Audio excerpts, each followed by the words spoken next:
నమస్కారం. RTI 9 news కి స్వాగతం.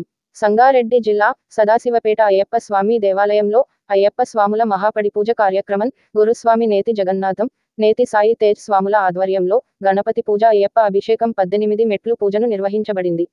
ఈ కార్యక్రమానికి అయ్యప్ప స్వాములు V five news correspondent Rajeshwara Swami, Guru Swami Chintagopal, Sudhakar, Vishwanatham, Anil Kumar స్వాములు, భక్తులు సుమారు 1000 మంది పాల్గొన్నారు.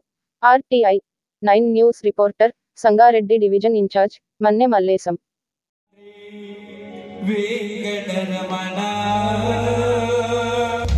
తిరుమల తిరుపతి రమణ సంకటకరణ శరణ భక్తులను బ్రోచే తిరుమల రమణ.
అభిషేకం ధర్మశాస్త్ర సన్నిధిలో అభిషేకం అయ్యవారి సన్నిధిలో అభిషేకం